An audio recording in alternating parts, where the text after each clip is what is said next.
Gostando ou não, temos que tirar o chapéu pro Borrachinha.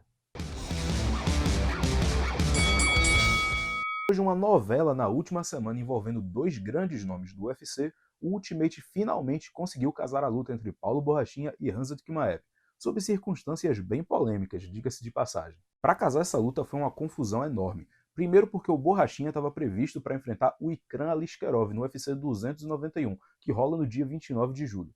No entanto, poucos dias atrás, o russo cravou nas suas redes sociais que a luta tinha caído, e em seguida o Paulo Borrachinha foi ao Twitter para falar que, na verdade, iria enfrentar o Khamzat Chimaev. O checheno primeiro desconversou e chegou inclusive a desafiar o Leon Edwards. No entanto, posteriormente o Dana White confirmou que os dois iriam se enfrentar como co-main event do UFC 294, que acontece no dia 21 de outubro em Abu Dhabi e tem como luta principal Charles do Bronx vs Islam Makhachev 2. Inclusive, você pode conferir a minha resenha sobre o evento principal do UFC 294 clicando nesse card aqui em cima. Esse combate é interessante porque os dois têm uma trajetória um pouco parecida dentro do UFC. Os dois chegaram com muito hype, foram atropelando seus primeiros adversários, mas por uma série de fatores acabaram prejudicando um pouco a percepção do público sobre eles. Não me entendo errado, tanto um quanto o outro ainda são muito respeitados tanto pela mídia quanto pelos fãs.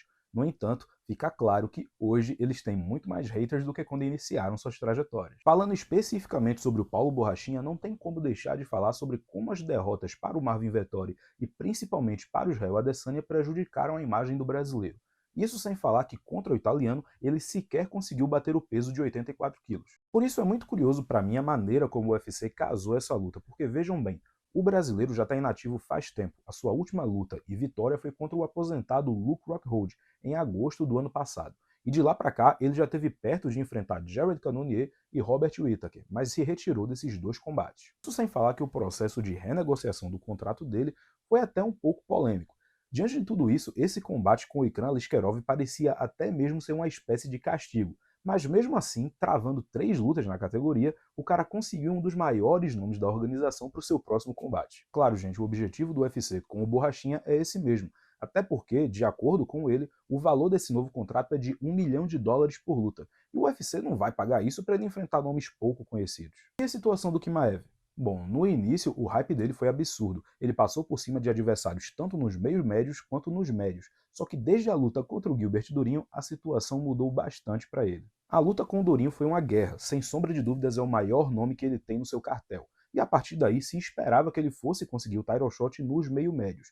No entanto, ele tomou algumas decisões que acabaram mudando o rumo da carreira dele, e acabaram prejudicando ele um pouco. Dessa forma, ele acabou aceitando fazer a luta de despedida do Nate Diaz no UFC.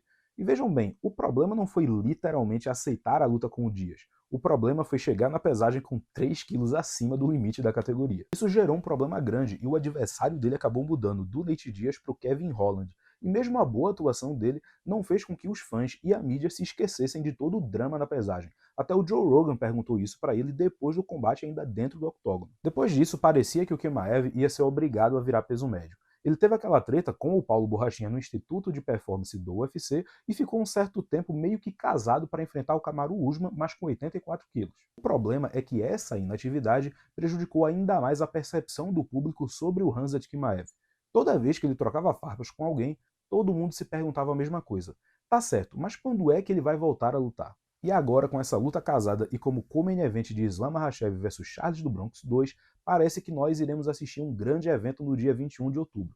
E como eu já falei que os dois têm uma situação meio que parecida em relação ao público, é uma luta muito importante para os dois. Se o Chimaev vence, ele consegue uma posição no top 5 dos médios, com uma vitória sobre um ex-desafiante ao título. E dependendo de como essa vitória acontecer, ele pode inclusive furar a fila dependendo do que rolar entre Israel Adesanya, Dricus du Plessis e Sean Strickland. Agora, se o brasileiro consegue a vitória, ele passa por cima de um dos principais nomes do evento, e também, dependendo do que acontecer na parte de cima da categoria, ele pode até mesmo sonhar com um title eliminator na rodada seguinte. Dessa forma, o Borrachinha fez o completo oposto do que a maioria dos lutadores costumam fazer e conseguiu o adversário que tanto queria.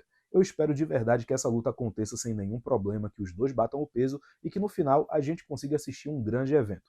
Vamos torcer. Então é isso, pessoal. Se você gostou do vídeo, já sabe, deixa aquele like, isso é muito importante para mim. Dessa forma o YouTube recomenda esse vídeo para mais pessoas.